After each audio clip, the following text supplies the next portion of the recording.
목사님 이거 온이에요? 잘 들리시나요? 아, 제 스스로 되게 무대 체질이라고 생각했는데 막상 나오니까 엄청 떨리네요. 목사님이 기도해 주셨는데 저도 한번 기도하도록 하겠습니다. 사랑하는 주님, 빗속을 뚫고 당신의 임재를 갈망하여 나온 여기에 모인 저희 늘사랑 식구들 이미 마음과 영혼을 만져주고 계심에 감사합니다. 지난 한 주간 살면서 지고 있었던 모든 멍에를 주님 당신 앞에 내어드립니다. 저희가 열어드릴 수 있는 모든 공간을 주님께 내어드리고 당신 한 분만으로 채워지는 자유함과 은혜를 누리는 시간 되게 하여 주세요. 하나님, 당신의 영광을 사모합니다. 연약한 저의 인생을 통해서 하나님의 영광만이 찬란하게 드러나기를 간절히 소망합니다. 이 시간의 주인은 당신의 것이며 모든 경배와 찬양 주님 홀로 받아주세요. 사랑하는 주 예수님 이름으로 기도했습니다. 아멘. 안녕하세요 여러분, 저는 강수진이고요. 저는 늘사랑에서 새가족부를 섬기고 있고 기쁨 목장의 목원이고 방금 찬양으로 인도하는 걸 섬겨주신 최희동 집사의 아내입니다. 제 인생을 이제 제가 주인 되어서 살았던 삶을 이제 십자가에 내려놓고 주님이 온전히 주인 되셔서 때로는 저의 멱살을 붙잡고 이제 끌고 가시는 것처럼 느껴지는 그런 여정을 좀 담았는데요. 여정에는 총 4개의 챕터가 있어요. 첫 번째는 어린 시절, 두 번째는 예수전도단에서 만난 하나님, 세 번째는 미국 유학생활 시절에서 만난 하나님, 그리고 네 번째는 다시 한국에 돌아가서 만난 하나님인데요. 이 4챕터가 어떤 챕터는 되게 짧고 어떤 챕터는 좀 길어요. 그래서 좀 마음은 좀 편안하게 이제 어떤 한 사람의 인생을 듣는다 생각하시고 그냥 귀만 열어주시면 좋을 것 같습니다. 먼저 챕터 1을 풀어보도록 하겠습니다. 이제 주제가 있는데요. 요슬램프 지니 하나님 제 소원 좀 들어주세요예요. 저는 이제 평범한 크리스찬 가정에서 자랐어요. 이제 되게 딸바 보인 아빠와, 딸바 보인 줄 알았는데 그분 약간 중증의 아내바 보인 이제 아빠하고 이제 그 가정의 헌신적인 엄마 밑에서 자랐는데, 제가 또 제 여동생이 있어요. 그래서 K 장녀긴 한데 굉장히 스스로 욕심도 많고 희생보다는 내가 갖고 싶은 게 되게 많은 아이였어요. 그래서 여러분 혹시 한국에서 성씨 중에 되게 고집세게로 유명한 성씨 3가지 들어보셨죠? 안강채라고. 제가 강씨잖아요. 근데 제가 최 씨랑 살아보니까 강 씨가 최 씨를 이기더라고요. 그래서 제 성격이 약간 어떤지 좀 여러분 전 잘 아시겠죠? 제가 좀 진짜 이 자리에 서 있을 수 있는 게 주님의 은혜임을 다시 한번 고백해 봅니다. 저는 이제 학교에서나 교회에서나 딱히 튀지 않고 근데 남들의 인정을 좀 즐기면서 살았던 것 같아요. 그래서 저희 부모님은 늘 교회 학교에서 섬기셔서 주일은 항상 좀 일찍 일어나야 되고 좀 하루 종일 교회에서 교회에서 살아야 하는 그런 일을 했는데, 워낙에 또 아빠는 늘 휴가를 뭐 여름 성경학교에 쓰시거나 아니면 수련회로 좀 이렇게 쓰셨는데, 워낙에 교회 일을 즐거워하시는 부모님에서 자라다 보니까 저도 교회에서 있는 게 너무 좀 즐거웠어요. 근데 그러다가 이제 제 인생에 사춘기가 찾아와요. 중학교 시절에 왜 중학생이 되면 여러 가지 과목들을 공부하게 되잖아요. 근데 너무 하고 싶지 않은 과목들까지 내가 해야 된다는 그것 때문에 굉장히 좀 스트레스가 있었고, 또 한국은 또 학교랑 학원 뭐 이런 쳇바퀴 도는 생활에 되게 답답함을 느꼈던 것 같아요. 근데 때마침 그때 이제 할리우드 영화가 이제 막 붐이 일어나고, 제가 거기서 뉴욕에 나오는 그 배경들을 보면서 되게 자유의 상징이잖아요. 그래서 내가 한국에서 아무리 있어도 내가 아무리 공부를 해도 꼭 내가 뭘 원하는 잘 모르겠는 거예요. 그래서 근데 미국의 그 영화를 보면서 내가 미국에 가면 내가 원하는 것들이 무엇인지 알 수 있고 꿈을 내가 찾을 수 있지 않을까. 그래서 그때 제 모든 기도 제목이 이제 하나로 귀결이 돼요. 하나님, 저 미국 보내주세요. 그렇게 해서 이제 기도를 하게 되고, 이제 그러면서도 이제 제가 미국으로 갈 수 있는 방법들을 막 찾기 시작해요. 그러다가 이제 고등학교 진학할 때 어떤 한 팜플렛에 수기를 보는데 어떤 선배가 여기 어떤 한 학생이 미국 대학에 진학했다는 거서 그게 특목고였어요. 그래서 제가 특목고에 이제 지원해서 입학을 하게 되는데 이제 바로 깨닫게 돼요. 특목고에 아무리 가도 돈이 있어야 미국 유학을 갈 수 있구나. 돈이 있어야 홈스테이를 할 수 있구나. 그래서 제가 막 눈을 막 한참 낮춰서 그럼 뉴질랜드를 가자. 미국이 아니라. 근데 뉴질랜드도 너무 비싼 거예요. 그래서 모든 것들이 좌절되면서 저는 고등학교 때 막 그럴 때마다 이불을 뒤집어 쓰고 하나님을 되게 많이 원망했어요. 하나님 내가 그렇게 뭐 10가지 기도 제목이 있는 것도 아니고 한 가지 그거 하나 이뤄달라는데 한 이렇게 나의 기도 제목을 안 이뤄주십니까? 그러면서 되게 원망하고 그래서 자연스럽게 이제 교회에서의 모든 것들이 소원해지고 예를 들어 이렇게 교회에서 간증을 듣잖아요. 하나님 내가 기도했던 이걸 응답해 주셨다면 이거 이상하다. 왜 하나님을 이렇게 편애하시는 분이지? 나를 사랑하시지 않는구나. 난 기도 제목 하나도 이렇게 안 들어주시는데 그러면서 이제 하나님하고의 관계도 되게 소원해지고 그래서 제가 이제 결정을 내려 미국에 가지 말고 한국 대학에 간 다음에 교환학생으로 빨리 미국에 나가야겠다. 그래서 이제 수능을 보고 제가 생각했던 대학인데 거기마저 떨어지는 거예요. 그래서 이제 난 망했다. 내 인생은 망했다. 하나님하고의 관계도 끝이야. 이러면서 되게 바닥으로 내려갈 수 없는 것 같은 그 상황을 이제 딱 맞이하게 돼요. 이제 챕터 1이 끝났어요, 여러분. 너무 좀 새드 엔딩이죠. 너무 새드 엔딩이라서 좀 슬프셨을 텐데 좀 마음을 이제 가다듬으시고 이제 챕터 2가 시작이 됩니다. 이제 주제는 너는 내 것이라 부러진 날개에 새 날개를 달아주시다입니다. 이스라엘아 너를 창조하신 여호와께서 말씀하신다. 너는 두려워하지 말아라. 내가 너를 구원하였고 내가 너를 지명하여 불렀나니 너는 내 것이다. 이사야 43장 1절 말씀.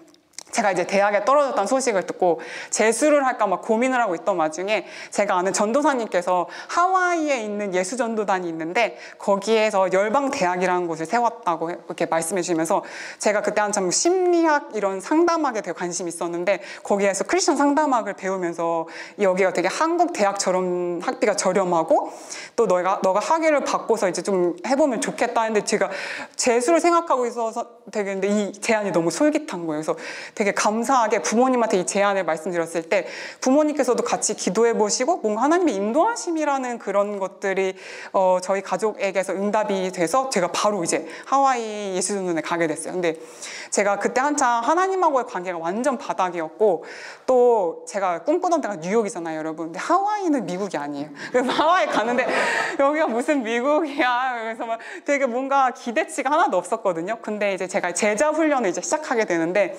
첫날부터 진짜 펑펑 울게 돼요. 하나님이 나를 기다리셨구나. 이걸 되게 느끼게 되고 내가 얼마나 하나님에 대해서 왜곡된 하나님의 성품에 대해서 왜곡된 시선을 갖고 있었는지에 대해서 되게 철저하게 무너지게 되고 그 자리에서 이제 그 과정들을 거치면서 하나님이 이런 분이시구나 하는 걸 하나님의 성품을 다시금 알게 되는 시간을 갖게 돼요. 그래서 그런 과정 가운데 하나님이 누구신지를 알게 되니까 제 정체성도 알게 되는 거예요. 나는 하나님이 이렇게 지으셨구나. 그렇게 되면서 자연스럽게 하나님이 제 인생에 넣어주신 꿈도 발견하게 되는 거예요. 그래서 여러분 제가 미국 가면 꿈을 발견할 수 있게 됐다 했잖아요. 그래서 미국에 가긴 가서 꿈을 발견했는데 결국에는 미국에 있으면서 하나님을 만나게 되면서 제 꿈을 이제 발견하게 되는 거였죠. 그래서 이제 제가 거기 예수전도단이 선교단체니까 다들 이제 인생을 헌신하고 오신 선교사들이 모여 계시잖아요. 그래서 하나님이 나도 선교사로 부르셨나 보다. 그래서 저도 이제 선교사가 될 준비를 하고 있는데 이 제 마음속에 계속 공부에 대한 갈망이 사라지질 않는 거예요. 그래서 근데 거기서는 이제 선교사분들이 모든 것들을 내려놓고 오신 분들이니까 내 마음이 너무 세속적인 것 같은 거예요. 나는 왜 이렇게 공부하고 싶지? 근데 나는 선교사가 돼야 되는데 막 그런 생각을 갖고 있는데 이 마음이 도저히 사라지지 않아서 막 주변에 있는 그 간사님들한테 기도 부탁을 했어요. 저 이 마음이 자꾸 사라지질 않는다.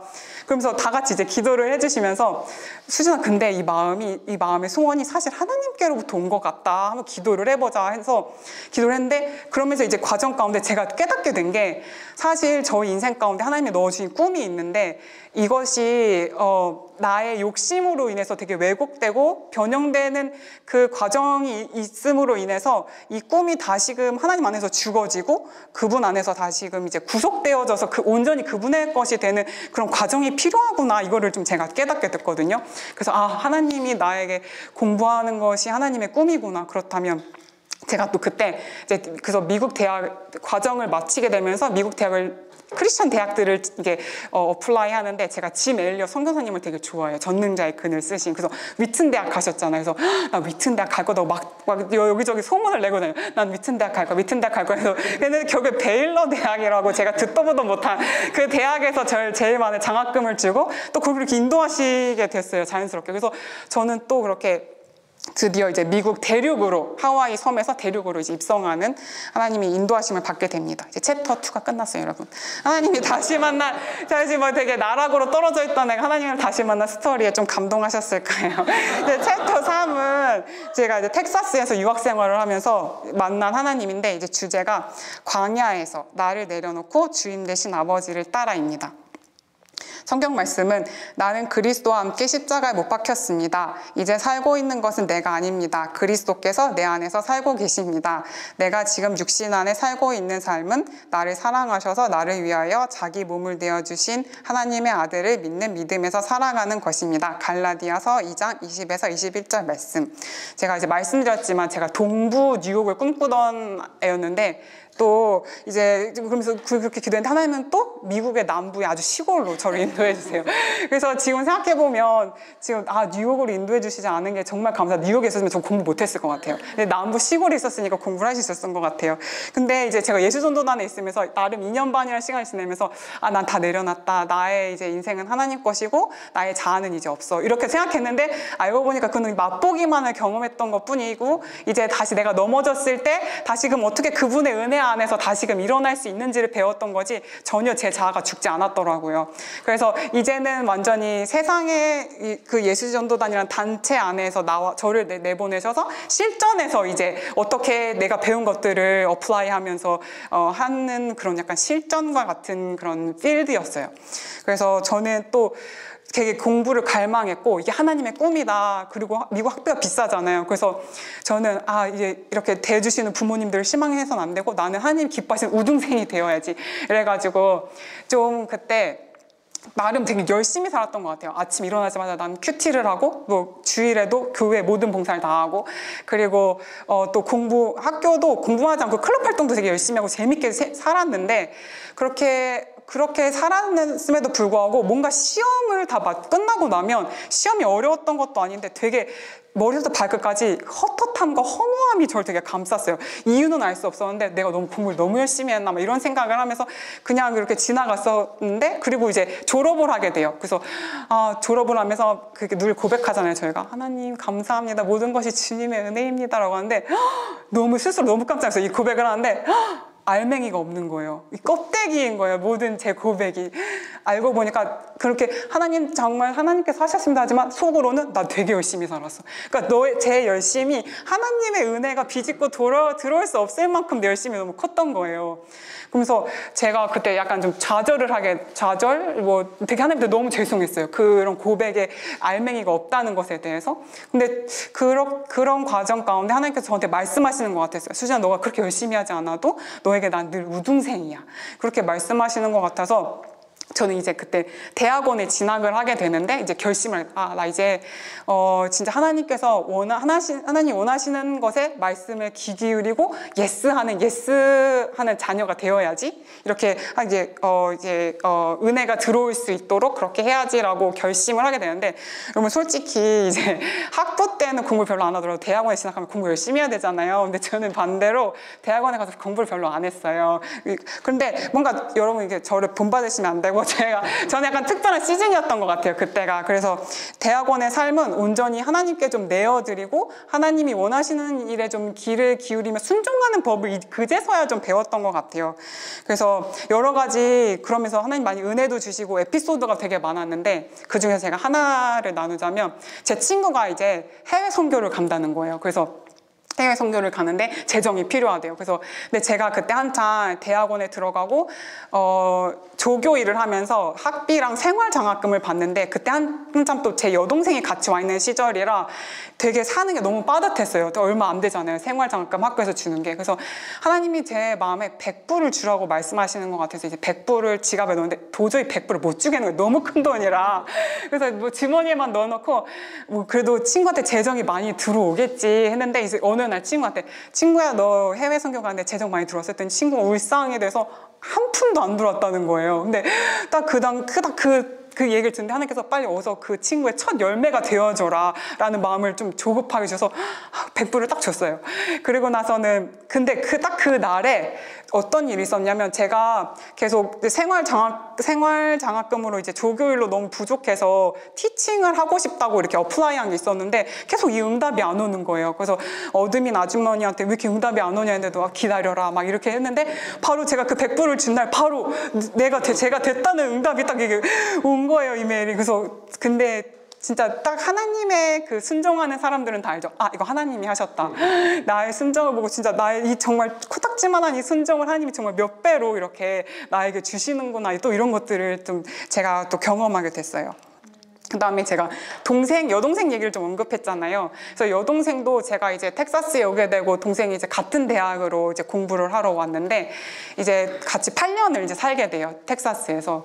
근데 이제 부모님이 이제 저 하나밖에 없는 여동생을 저를 믿고 미국에 보내주셨으니까 제가 책임이 얼마나 좀 크겠어요. 맏언니로서. 그래서 동생한테 언니도 되지만 엄마이자 아빠이자 오빠이자 동생의 연애를 관리하고 막 이런 동생을 막 컨트롤하고 싶어하는 그런 노릇을 하게 되는 거예요. 그래서 근데 그게 약간 동생이 당연히 힘들었겠죠. 저는 동생이 잘 됐으면 좋겠는 그 마음이었는데 그래서 동생이 이제 대학원생 때 하루는 그러는 거예요. 언니는 다른 사람들한테만 천사고 나한테만 아니야. 이렇게 얘기하는데 제가 너무 충격을 받은 거예요. 그리고 내가 가장 싫어하는 크리스찬의 모습 있죠. 가장 가까운 사람들한테 이중적인 그런 크리스찬의 모습이 사실 내 안에 있었다니 하면서 그것을 되게 철저하게 회개하면서 하나님한테 이제 은혜를 구하기 시작해요. 하나님, 저 이렇게 살아서는 안 될 것 같습니다. 하나님, 저 동생한테 정말 이렇게 이런 언니가 되고 싶지 않고 정말 크리스찬의 모습이 되고 싶습니다 하는데 사실 이렇게 은혜를 구하지만 여러분도 아시겠지만 연습을 해야 돼요. 노력을 해야 돼. 그래서 동생을 컨트롤하고 싶을 때 하나 이렇게 한숨을 이렇게 호흡을 내쉬고 동생을 컨트롤하지 않고 그 시간에 기도를 하고 이제 동생이 결정하게끔 이렇게 해주는 그런 연습이 필요했어요. 그래서 나름 동생하고 이제 많은 좀 회복을 또 주셨는데 동생이 이제 마지막에 석사를 마치고 어떤 일이 있었냐면 OPT를 신청했는데 학교의 실수로 이제 OPT가 거절되는 일이 발생하게 돼요. 그래서 이 동생은 빼도 박도 못하게 한국으로 나가야 되는 상황이 벌어져요. 그래서 저희한테도 좀 너무 충격이었고 동생도 너무 급작스러운 이런 일 때문에 많이 힘들어했어요. 근데 그 힘든 시간을 저희가 같이 기도로 하나님의 인도하심을 구했는데 결국에 한국에 나가는 게 맞았는데 동생이 그러면서 마지막에 저한테 그러는 거예요. 나는 언니가 내 언니여서 너무 감사해. 안 그랬으면 난 이 힘든 시기를 못 버텼을 거야 하는데 저는 딱 그 순간에 하나님, 저 다 이뤘습니다. 제가 정말 이런 동생한테 인정을 받았다는 생각에 주님, 저 다 이뤘어요. 저 지금 부르셔도 전 여한이 없습니다. 지금 데려가셔도 돼요. 저 이제 끝났어요. 이랬는데 지금 제가 이 자리에 있는 거 보니까 제가 저 받아야 되는 큰 은혜들이 많았었나 봐요. 훈련도 많고 은혜도 많고 하나님 데려가시지 않더라고요. 그래서 근데 제가 또 박사 공부를 했지만 제 박사가 되게 녹록지 않았어요, 여러분. 네, 하나님께 순종하며 가는 길인데 이게 정말 녹록지 않더라고요. 제가 박사 논문을 썼는데 지도 교수님이 갑자기 우울증이 찾아온 거예요. 갑자기 잠적해 버리셨어요. 나 박사 디펜스를 해야 되는데 그래서 지금 이거 어떡합니까? 난 이거 지금 전 유학생이니까 지금 졸업하지 못하면 또 I-20도 연장해야 돼. 여러 가지 너무 복잡한 상황들이 있는데 정말 그래도 하나님께 순종하며 걸어가는 사람들에게는 도움의 은혜들이 있잖아요. 다른 교수님들께서 많이 도와주셔서 제가 가까스로 박사 졸업을 하게 됐어요. 여러분, 제가 어떤 고백이 나왔을 것 같아요? 하나님 감사합니다. 하나님 정말 주님의 은혜입니다. 이거 모든 것은 주님께서 하시면 이게 막 시키지도 않았는데 자동 밴딩머신처럼 막 나오는 거예요. 그래서 저는 그렇게 무사히 박사 졸업을 하고 동생은 한국으로 돌아가고 저는 이제 텍사스 휴스턴에 이제 박사후 과정을 하러 이제 떠나게 됩니다. 그래서 저희가 남부 시골에 살았잖아요. 근데 휴스턴 가니까 너무 도시인 거예요. 너무 신나고, 야, 난 여기 도시 사람이었어. 이러면서 너무 생활도 재밌고 연구도 재밌고 되게 좋은 교수님을 만났거든요. 그리고 제가 휴스턴 서울교회를 나가게 됐는데 거기는 목장도 너무 재밌고 모든 게 다 너무 신났어요. 그래서 한 1년 동안은 정말 계속 하나님께서 주신 것들을 되게 누렸던 것 같아요. 근데 제가 이제 2년 컨트랙으로 박사후 과정을 오게 됐는데 1년이 지나고 제 지도 교수님께서 수진아 미안해 너의 다음 연도에 펀딩이 없다는 거예요. 아니 이게 무슨 날벼락 같은 소리인가. 난 이제 하나님께서 뭔가 이제 교회에서도 내 사역을 열어주시고 연구도 이제 재밌고 막 이런 상황이었는데 이거 그냥 어떡하지? 하나님 어떡하지만은 한 며칠을 너무 멘붕이라서 앞이 너무 캄캄한 거예요. 그래서 어떡하지를 외치고 있다가 갑자기 제 마음 가운데 그런 음성이 들리는 것 같았어요. 수진아 너 왜 아빠 없는 고아처럼 그러고 있니? 라는 음성이 뚝 들어서 그때 딱 깨달아서 내 인생의 주인이 하나님 거라고 했는데 내가 하나님이 꼭 없는 사람인 것처럼 내가 이 상황을 어떻게 해야 되지라는 그거에 되게 사로잡혀 있었구나. 하나님이 이 상황을 다 아신다? 하나님이 내 삶을 책임져 주시겠구나라는 딱 믿음이 생기니까 그 뒤로는 이렇게 전전긍긍하게 되지 않더라고요. 물론 상황이 힘들었지만 그러면서 제가 이제 다른 잡들을 이제 어플라이 하기 시작해요. 하나님 어떤 길을 열어주실까 해서 다 같이 기도하면서 기다리는데 이상하게도 잡을 어플라이 한 곳에서 마지막 인터뷰에서 계속 떨어지는 거예요. 그래서 이제 미국에서 있을 수 있는 그레이스 피리어드까지 잡을 어플라이 했는데도 하나님 이거까지 떨어지면 하나님 한국에 가라고 하시는 걸로 알겠습니다 하고 했는데도 거기서 떨어졌어. 그러면서 이게 뭔가 그때 딱 마음이 내려놔지면서 하나님 내가 한국에 알 수는 없지만 한국에서 뭔가 원하시는 일이 있구나, 뭔가 계획이 있구나를 좀 깨닫게 되고 이제 미국에서의 생활을 접고 한국으로 돌아가게 됩니다. 네, 챕터 3이 끝났어요, 여러분. 미국에서의 삶을 완전 대만족하면서 지내던 저를 이제 한국으로 부르신 하나님의 계획이 궁금하지 않으세요, 여러분? 이제 빨리 챕터 4를 시작해 보도록 하겠습니다. 이제 4의 주제는 이 땅에서 맛보게 하신 영원한 영광입니다.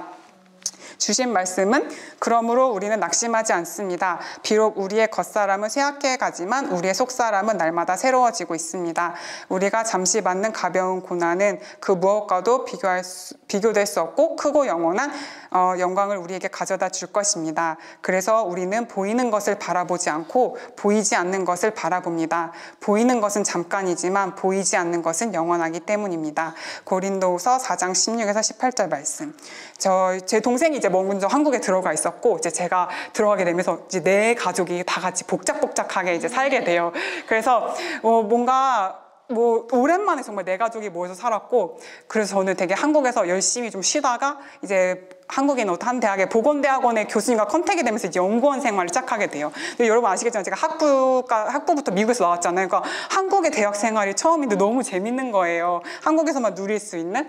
그래서 되게 좋은 동료들도 만나고 그래서 되게 즐겁게 되게 지냈어요. 근데 참 그럼에도 불구하고 제일 좋았던 건 아빠가 딸바보시니까 모든 가족들이 모여서 하는 게 아빠가 늘 이렇게 한방 웃음을 이렇게 지으면서 늘 이렇게 지내시는 걸 이렇게 얼굴에 보이기 때문에 그게 참 되게 감사했어요. 좀 아빠 얘기를 좀 해보자면 저희 아빠는 저한테 약간 영적인 거인 같은 분이세요.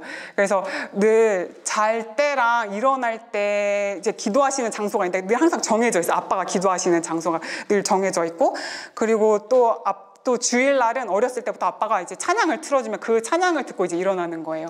그리고 또 아빠는 또 제가 아빠 다녀올게 그러면 하나님께 모든 영광 돌려 그렇게 인사를 해주시는 그 분이었는데, 사실 아빠가 회사원이셨어요. 근데 뒤늦게 하나님의 부르심을 받고 이제 신학교에 가시고 목사 안수를 받게 되셔서 제가 대학생인가 대학원생 때 목사 안수를 받고 이제 지하에 있는 곳에다 개척을 하셨는데 완전 진짜 가족교회, 가족밖에 없어 성도가.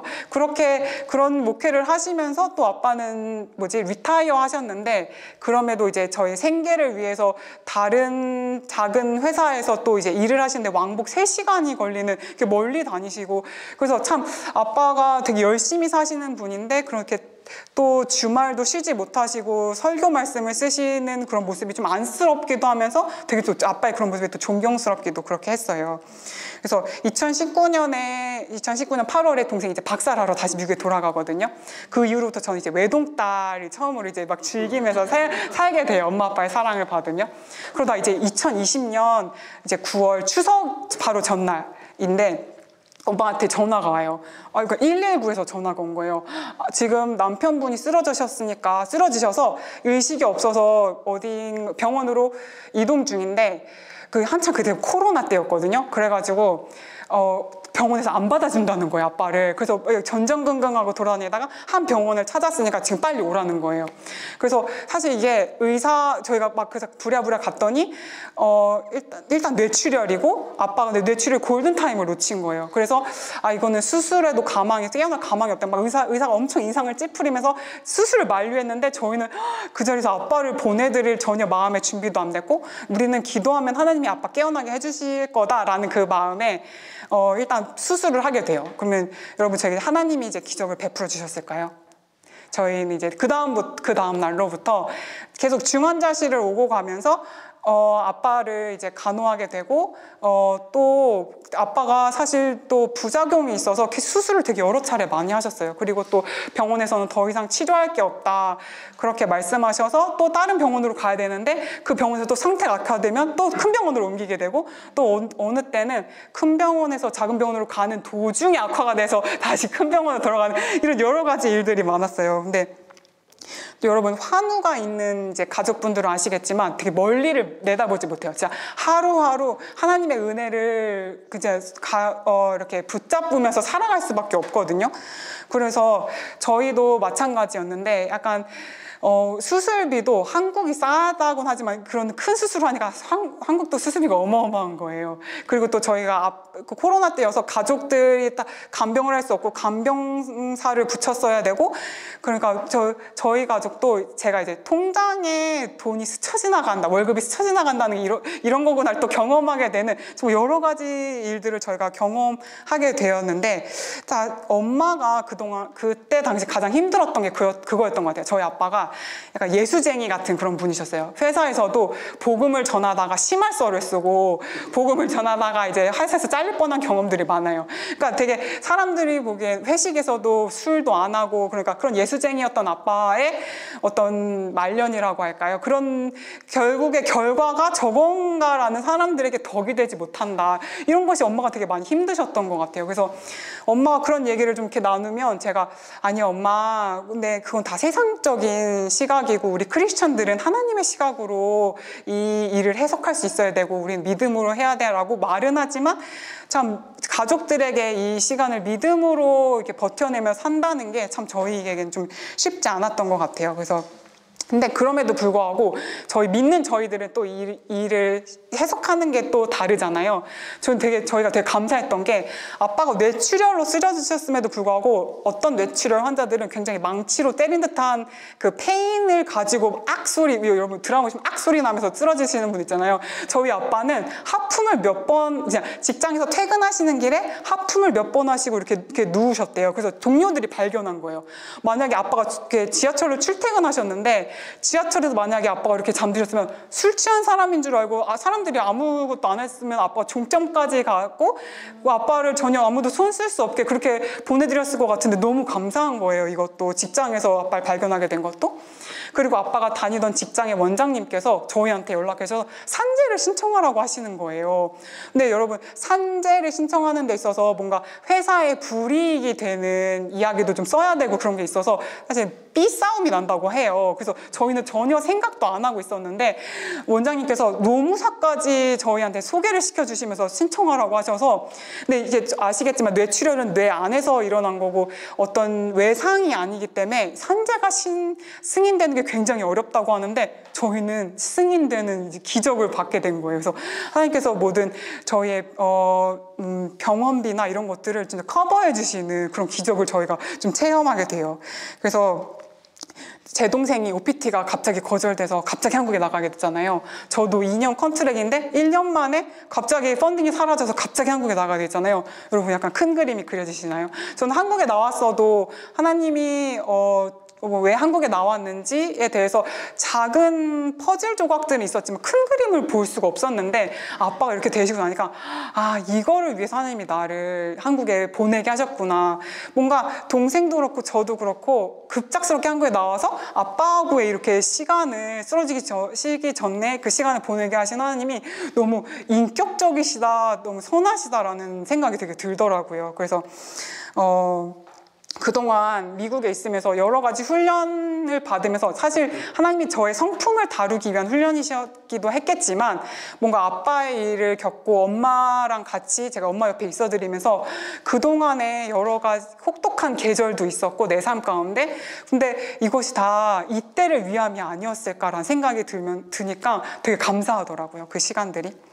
그래서 아빠는 사실 쓰러지시고 그 이후로 의식을 한 번도 회복한 적이 없으세요. 근데 제가 되게 감사했던 것은, 좀 놀라웠던 것은 또 저희가 하나님을 위해 열심으로 이렇게 일을 한다고 막 하잖아요. 근데 아빠는 이렇게 의식을 잃으시고 한 번도 그냥 그 침대에만 누워 계셨는데 이 침대에 누워있고 의식이 없는 아빠를 통해서 일하시는 하나님을 보니까 아 진짜 하나님은 못하시는 일이 없고 하나님이 하시는 일에는 제한이 없구나. 그냥 아빠의 존재와 그 자체로 하나님 일하시는 게 저한테 되게 새로운 경험이었어요. 그리고 또 너무 감사했던 게 저희가 할 수 있는 기도가 딱 그거였어요. 하나님 도와주세요. 하나님 살려주세요. 하나님 딱 많은 기도를 못 하겠더라고요. 그리고 또 아니면 하나님 그냥 아빠 데려가 주세요. 막 이런 기도를 반복하고 있는 가운데 정말 공동체의 그런 소중함을 전 진짜 많이 느꼈던 것 같아요.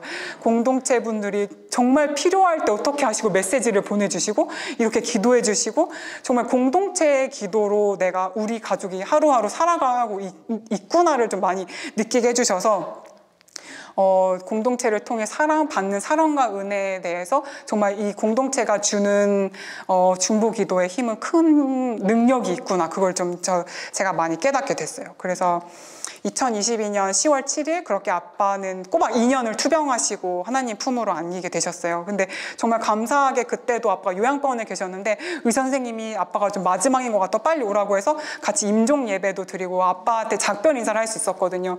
하나님이 보이는 빛을 따라가 아빠 하나님의 손을 잡고 가 그렇게 얘기를 할 수 있어서 또 어떤 분들은 진짜 농담처럼 되게 이 세상 떠나는 사람 누가 빈손으로 간다고 했냐 돈 엄청 많이 가져가더라 막 이렇게 얘기하는데 사실 저희 아빠는 지난 2년을 투병하시면서 저희 가족한테 다 주고 가신 것 같아요. 진짜 아낌없이 주는 나무처럼.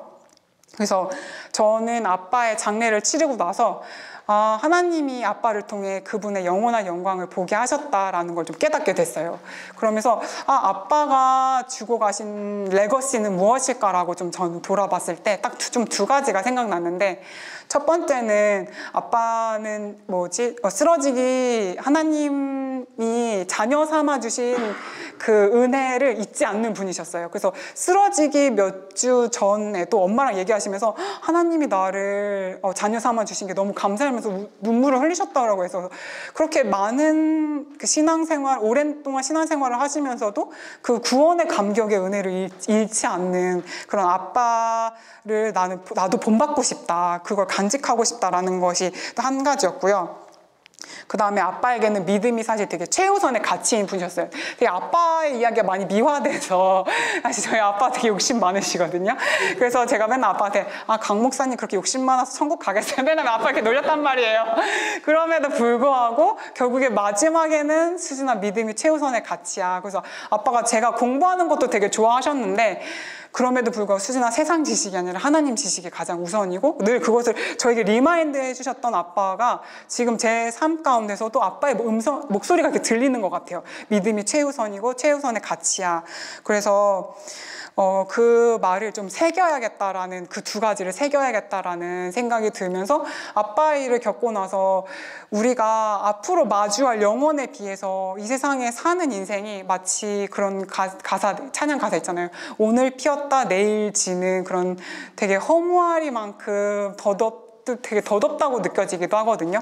그런 인생 가운데 제 신앙의 어떤 거인이고 앵커셨던 아빠가 물려주셨던 그 레거시를 가지고 저도 정말 구원의 감격을 잃지 않고 또 믿음의 가치를 최우선으로 여기면서 좀 아빠가 살아내고자 하셨던 인생을 제 인생을 통해 좀 저도 이제 이어달리기 하나님께서 부르시는 그날까지 경주하는 그 삶을 살아내길 원합니다. 네, 그래서 저희 챕터 5는 지금 약간 ING죠. 그래서 아빠를 보내고 사실 제가 실현을 당해본 적 없지만 실현하고 나서도 이렇게 힘들었던 적이 없는데 아빠를 보내고 나서는 상실감이 이런 거구나. 제 마음에 되게 커다란 구멍이 생긴 것 같은 그런 기분, 그런 경험을 하고 있었는데 하나님 진짜 자비로우시다라고 느꼈던 게 되게 머지않아 지금 남편을 만나게 돼요. 그래서 되게 정말 빠르게 만나게 됐고, 그리고 또 제가 그렇게 하면서 미국에 오게 되는 그런 것들이 사실 제가 하나님 나를 다시 미국에 어떻게 보내실까 저는 생각하지 않고 있었는데 정말 이런 방법으로 하나님이 나를 다시 미국에 오게 하시는구나. 그리고 제가 여기 와서 또 늘사랑 공동체를 만났잖아요. 모든 것들이 하나님께서 저에게 주신 선물 같아요, 정말. 그리고 또 여러분 아시겠지만 제 뱃속에는 이제 생명이 자라고 있잖아요. 그래서 제가 한 생명의 죽음과 또 한 생명의 잉태를 경험하면서 진짜 모든 생명의 주권자는 하나님 되시는구나. 그거를 되게 많이 깨닫게 됐어요. 그래서 그렇기 때문에 고백할 수밖에 없는 것 같아요. 제 인생은, 내 삶은 주님의 것입니다. 그리고 나의 삶의 주인 되신 하나님께 내 모든 것을 내어드리고 또 그분으로 채워지는 그 은혜 가운데 누리는 것이 세상에서는 진짜 아무것도 줄 수 없는 그 자유함과 참 기쁨을 누리게 되는 것 같아요. 그래서 제가 이제 앞서서 찬양했던 내 삶은 주의 것은 사실 제 인생 찬양인 것 같아요. 제가 사실 다른 수많은 찬양들이 있는데 그냥 이 찬양에서 나오는 그 가사들이 다 제가 원하는 그런 인생이고 제가 원하는 그런 믿음의 고백같이 느껴지거든요.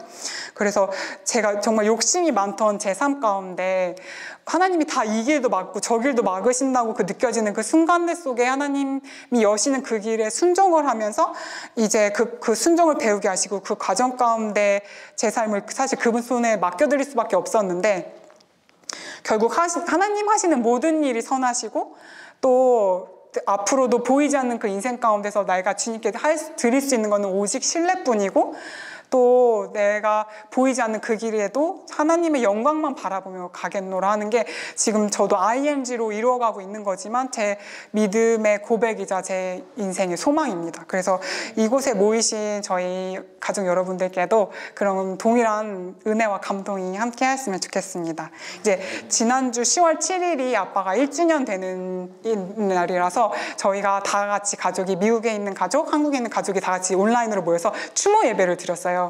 그런데 이제 제 간증 시기가 되게 신기하게도 아빠의 추모 예배랑 맞닥뜨려져서 이게 하나님 뜻이구나 라는 거를 직감을 할 수 있었어요. 그래서 아빠 얘기를 하기 원하시는구나 그걸 느꼈는데 지난 1년 동안 사실 들춰보고 싶진 않았어요. 아빠의 사진도 사실 잘 못 보겠고 근데 그러면서 간증을 쓰는 게 쉽지는 않았는데 그렇지만도 이것을 통해서 아빠가 우리에게 주신 믿음의 유산, 하나님이 다 이렇게 하셨던 하나님을 다시 기억하면서 나는 과연 지금 영원의 가치를 두고 살고 있는가? 아니면 현실에 여전히 아둥바둥 되어 있고 여전히 내 자아가 이렇게 팔딱팔딱 숨쉬고 있는 것을 보면서 좀 다시금 회개하는 시간도 갖게 해주셨고 또 다시금 영원의 가치를 두고 사는 인생을 살겠노라 하는 그런 결단의 시간도 하나님께서 되게 주셔서 너무 소중한 시간이었습니다. 그래서 이렇게 돌아보면 하나님의 이 일은 하나도 우연이 없는 것 같아요. 그리고 우리를 다시 하나님 집으로 다시 우리 아빠 집으로 와 라고 부르시는 그때는 아무도 알 수가 없어요. 저희 아빠도 진짜 너무 평범하게 출근하셨다가 그렇게 쓰러지신 거거든요. 그렇기 때문에 저는 아빠 일을 겪으면서 하나님이 주시는 마음이 있으면 오늘로 순종하지 않으면 나에게 내일은 없을 수 있다 하는 마음이 되게 많이 들어요. 그래서 때문에 여러분도 하나님 마음속에 하나님께서 주시는 마음이 있다면 혹시 주시는 마음들이 있을 텐데 순종하길 원하는 혹시 여러분 간증자로 사인업해라 이런 마음 아닐까요? 여러분 한번 잘 기울여 보세요, 여러분. 그래서 이런 순종을 통해 하나님 일의 신비를 경험할 수 있는, 다시 말하면 이 땅에 살면서 그 영원을 경험하는 자녀됨의 특권을 누리시는 우리 사랑하는 내 사랑 가족 여러분 되시길 사랑하는 주님의 이름으로 축복합니다. 감사합니다.